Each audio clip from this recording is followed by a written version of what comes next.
Hello friends, welcome back to NE2 Nursing Insight. I hope you are all doing well. Today we are going to discuss an important topic in nursing practice and patient care: intravenous fluids, also known as IV fluids. Understanding IV fluids is essential for nurses because they play a vital role in maintaining hydration, correcting electrolyte imbalances, supporting circulation, and improving patient outcomes. Whether you are a GNM student, a BSc nursing student, preparing for competitive nursing examinations, or already working as a nurse, this class will help you understand IV fluids in a simple and practical way. So, without further delay, let's begin. What are IV fluids? IV fluids are sterile solutions administered directly into a patient's vein through an intravenous line. These fluids help to maintain hydration, replace fluid losses, correct electrolyte imbalances, provide nutrition and energy, deliver medications, support blood circulation. IV fluid therapy is a fundamental component of patient care in hospitals and clinical settings because IV fluids enter directly into the bloodstream and act quickly. They are commonly used in emergency departments, intensive care units, and surgical settings. Purpose of IV fluid therapy. Now let's understand why IV fluids are given. The main purposes of IV fluid therapy include treating dehydration, especially when the body loses excessive fluids and cannot maintain normal hydration levels; replacing fluid losses caused by vomiting, diarrhea, bleeding, burns, or excessive sweating; maintaining fluid balance in patients who are unable to eat or drink adequately; correcting electrolyte imbalances such as abnormal levels of sodium, potassium, and chloride; providing energy, especially for patients who are fasting or unable to take food orally; supporting blood pressure and circulation, particularly in critically ill patients and those experiencing shock. This classification of IV fluids. Now let's move on to the classification of IV fluids. IV fluids are mainly classified into two major categories: crystalloids, colloids. Let's discuss each one in detail. Crystalloids. Crystalloids are solutions containing small molecules that can easily move between the blood vessels and body tissues. They are classified according to their osmolarity or concentration into isotonic solutions, hypotonic solutions, hypertonic solutions. Let's discuss them one by one. Isotonic solutions. What are isotonic solutions? Isotonic solutions are fluids that have approximately the same concentration as blood plasma. Because their concentration is similar to plasma, there is no significant movement of fluid into or out of the cells. In simple words, the cells neither swell nor shrink. They remain their normal size. Examples: 0.9% normal saline, Ringer's lactate, uses of isotonic solutions. Treat dehydration, replace fluid loss due to vomiting or diarrhea. Blood loss, hypovolemia, shock, general fluid replacement. Memory tip: equal concentration equals cells remain normal in size. Hypotonic solutions. What are hypotonic solutions? Hypotonic solutions have a lower concentration than blood plasma. Because the fluid outside the cells is more dilute, water moves from the bloodstream into the cells by osmosis. As water enters the cells become hydrated and swell. Examples: 0.45% normal saline, 0.33% normal saline. Uses: cellular dehydration, hypernatremia, high sodium level, conditions requiring intracellular rehydration. Important nursing precautions. Hypotonic fluids should be used carefully because excessive movement of water into the cells can cause cell swelling. They are generally not recommended for patients with increased intracranial pressure or cerebral edema because they may worsen brain swelling. Memory tip: low concentration equals water moves from the bloodstream into the cells, causing the cells to swell. What are hypertonic solutions? Hypertonic solutions are IV fluids that have a higher concentration than blood plasma. Because the concentration of solutes is higher in the IV fluid than inside the body cells, water moves out of the cells and into the bloodstream through osmosis. As a result, the cells lose water, the cells shrink, and the blood volume increases, which improves circulation. Simple example: imagine a sponge filled with water. If you squeeze the sponge, water comes out. Similarly, a hypertonic solution pulls water out of the body cells into the bloodstream, causing the cells to become smaller. Examples: 3% sodium chloride, 5% sodium chloride, 5% dextrose in normal saline, 10% dextrose in water. Uses: severe hyponatremia, very low sodium level, reduce cerebral edema, brain swelling, decrease intracranial pressure. Nursing precautions: hypertonic solutions should be administered carefully because they can cause fluid overload, increased blood pressure, and pulmonary edema. If infused too rapidly, they can irritate the peripheral veins. Therefore, some hypertonic solutions are often administered through a central venous catheter. Memory tip: higher concentration equals water moves out of the cells into the bloodstream, causing the cells to shrink. Colloids. What are colloids? Colloids are IV fluids that contain large molecules such as proteins and starches. These molecules are too large to pass through the walls of the blood vessels, so they remain inside the bloodstream. Because they stay inside the blood vessels, they pull water from the surrounding tissues into the bloodstream, increasing the circulating blood volume. Simple example. Think of colloids like a magnet inside the blood vessels. The large molecules act like a magnet, attracting water from the tissues into the blood vessels. This helps increase blood volume and improve blood pressure. Examples: albumin, dextran, hydroxyethyl starch. Uses: severe hypovolemia, significant blood or fluid loss, shock management when blood pressure is dangerously low, plasma volume expansion, selected critically ill patients, depending on the clinical situation. Nursing precautions. Before administering colloids, monitor blood pressure and pulse. Assess for signs of fluid overload, such as shortness of breath and lung crackles. Observe for allergic reactions, especially with dextran and starch solutions. Monitor urine output and kidney function. Common IV fluids and their uses. Now that we have understood the classification of IV fluids, let's discuss the most commonly used IV fluids in hospitals. Normal saline, NS. What is normal saline? Normal saline, also called 0.9% sodium chloride, NS, is the most commonly used IV fluid in clinical practice. It contains 0.9 grams of sodium chloride, common salt, in every 100 milliliters of sterile water. Uses of normal saline. Normal saline is used for treating dehydration, replacing fluid loss due to vomiting and diarrhea, managing hypovolemia, treating shock, managing low blood pressure, hypotension, replacing fluid during blood loss, diluting IV medications, wound irrigation and cleaning wounds. When should normal saline be avoided?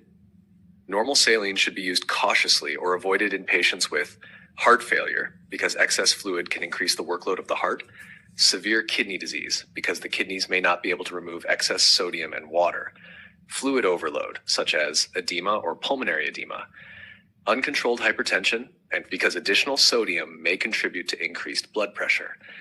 Nursing responsibilities. Before administering normal saline, assess the patient's hydration status, check blood pressure and urine output, monitor for signs of fluid overload such as swelling, lung crackles, or difficulty breathing. Strictly follow the prescribed infusion rate. Memory tip: normal saline equals normal body fluid replacement. Dextrose, normal saline, DNS. What is DNS? DNS stands for dextrose normal saline. It contains 0.9% sodium chloride, 5% dextrose, glucose. This means that in every 100 milliliters of solution, there are 4.9 grams of sodium chloride and 5 grams of dextrose. DNS provides both fluid replacement and a small amount of energy. Uses of DNS. DNS is commonly used for dehydration when the patient also needs energy, patients with poor oral intake, recovery after illness or surgery, mild hypoglycemia, low blood sugar, maintenance IV therapy in selected patients. When should DNS be avoided? DNS should be used cautiously or avoided in patients with diabetes mellitus because dextrose can increase blood glucose levels, hyperglycemia, fluid overload, such as heart failure or severe kidney disease. Nursing responsibilities. Before administering DNS, check the patient's blood glucose level, monitor blood sugar regularly during the infusion, observe for signs of fluid overload, assess the patient's electrolyte balance and hydration status. Memory tip: DNS equals fluid replacement plus glucose, energy. Ringer's lactate, RL. What is Ringer's lactate? Ringer's lactate, commonly called RL, is an isotonic crystalloid solution. It contains sodium, potassium, calcium, chloride, lactate. What is the role of lactate? The lactate in RL is converted into bicarbonate by the liver. Bicarbonate helps neutralize excess acid in the body. Therefore, RL can help correct mild metabolic acidosis. Uses of Ringer's lactate. RL is commonly used for dehydration, burns, trauma, surgery, electrolyte imbalance, hypotension, initial treatment of hypovolemic shock. Because RL contains electrolytes similar to plasma, it is often preferred for trauma and burn patients. When should RL be avoided? Use RL cautiously or avoid it in patients with severe kidney disease because potassium may accumulate, severe liver dysfunction because the liver converts lactate into bicarbonate, hyperkalemia, high potassium levels because RL contains potassium, nursing responsibilities. Before and during RL administration, monitor vital signs, check serum electrolytes, especially potassium, assess kidney and liver function, observe for signs of fluid overload. Memory tip: RL equals replaces fluids electrolytes, helps buffer mild acidosis. Dextrose 5% in water, D5W. What is D5W? D5W stands for 5% dextrose in water. It contains 5 grams of dextrose, glucose, in every 100 milliliters of sterile water. Uses of D5W. D5W is commonly used for mild dehydration, patients who are fasting or NPO, providing a small amount of calories, poor oral intake, preventing ketosis during short periods without food when appropriate. When should D5W be avoided? Use D5W cautiously or avoid it in patients with diabetes mellitus, hyperglycemia, high blood sugar, increased intracranial pressure, or cerebral edema because the free water may worsen brain swelling. Nursing responsibilities. Before and during D5W administration, monitor blood glucose levels, observe for signs of fluid overload, assess hydration status and electrolyte levels, follow the prescribed infusion rate. Memory tip: D5W equals water plus a small amount of glucose for hydration and energy. Dextrose 10% in water, D10W. What is D10W? D10W stands for 10% dextrose in water. It contains 10 grams of dextrose, glucose, in every 100 milliliters of water. Compared with D5W, it contains twice the amount of glucose. Therefore, it provides more calories and energy. Uses of D10W. D10W is commonly used for treating hypoglycemia, low blood sugar, when a higher glucose concentration is needed, preventing hypoglycemia in patients at risk, providing additional glucose support for patients who are unable to eat or require extra calories. When should D10W be avoided? Use D10W cautiously or avoid it in patients with hyperglycemia, uncontrolled diabetes mellitus. Nursing responsibilities. Before and during D10W administration, check the patient's blood glucose level, monitor blood sugar regularly, observe the IV site because concentrated dextrose solutions can irritate veins, assess the patient's response to treatment. Memory tip: D10W equals more glucose than D5W equals more energy support. Dextrose 25%, D25. What is D25? D25 contains 25 grams of dextrose in every 100 milliliters of solution. It is a highly concentrated glucose solution used mainly in emergency situations to rapidly raise blood glucose levels. Uses of D25. D25 is commonly used for emergency treatment of severe hypoglycemia, patients who are unconscious due to very low blood sugar, some pediatric emergency situations according to hospital protocols and physician's orders. When should D25 be avoided? Use D25 cautiously or avoid it in patients with hyperglycemia, uncontrolled diabetes mellitus. Nursing responsibilities. Confirm hypoglycemia by checking the blood glucose level whenever possible. Administer according to the physician's order or emergency protocol. Monitor blood glucose after administration. Observe the IV site carefully because concentrated dextrose can cause tissue injury or extravasation if it leaks outside the vein. Our memory tip: D25 equals high concentration glucose for severe hypoglycemia.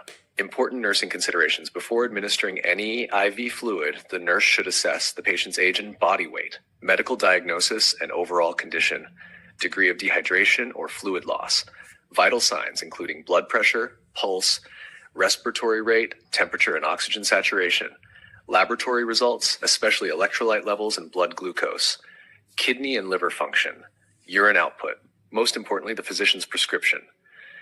During IV fluid therapy, continuously monitor for signs of fluid overload such as edema, shortness of breath, or lung crackles.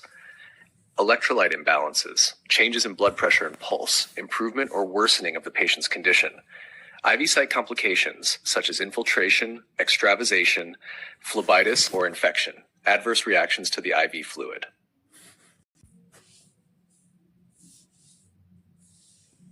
Other intravenous products. Besides administering IV fluids, nurses also administer other intravenous products depending on the patient's condition. These include blood and blood products, total parenteral nutrition, TPN, intravenous lipid emulsions. It is important to remember that these are not classified as routine IV fluids. They are specialized intravenous therapies used for specific medical conditions. Blood and blood products. Blood and blood products are used to replace blood loss and improve the oxygen carrying capacity in patients with severe anemia, trauma, or major surgery. Total parenteral nutrition, TPN. Total parenteral nutrition, or TPN, provides complete nutrition, including carbohydrates, proteins, fats, vitamins, and minerals, to patients who cannot receive nutrition through the gastrointestinal tract. Intravenous lipid emulsions. Intravenous lipid emulsions supply essential fats and calories and are commonly administered as part of parenteral nutrition. Summary. Let's quickly summarize today's topic. IV fluids are an essential part of patient care. They help maintain hydration, restore circulating blood volume, correct electrolyte imbalances, provide energy when needed, support normal organ function. We discussed the two main classifications of IV fluids: crystalloids, which include isotonic, hypotonic, and hypertonic solutions; colloids, which contain large molecules that remain in the bloodstream and help expand plasma volume. We also learned about the commonly used IV fluids, their indications, contraindications, and important nursing responsibilities during IV fluid therapy. A clear understanding of IV fluids enables nurses to provide safe, evidence-based, and effective patient care while reducing the risk of complications. Important note: before we conclude, remember that there is no fixed amount of IV fluid that is suitable for every patient. The type, amount, and rate of IV fluid administration depend on several factors, including the patient's age, body weight, medical condition, degree of fluid loss, laboratory findings such as electrolyte levels, urine output, most importantly, the physician's prescription. Even though many adults may receive approximately 2 to 3 liters of fluid per day, fluid replacement may vary from one patient to another. Therefore, every patient should be assessed individually before starting IV fluid therapy. That's all for today's video. I hope this video has helped you understand IV fluids, their classification, their uses, and the important nursing considerations. If you found this video helpful, please give it a thumbs up, share it with your friends and classmates, and subscribe to NITU Nursing Insight for more nursing educational videos. Don't forget to click the notification bell so that you will be notified whenever I upload a new video. If you have any questions or suggestions, please leave them in the comment section. I will be happy to answer them. Thank you so much for watching. See you in the next video. Until then, stay safe, keep learning, and keep caring. Thank you and take care.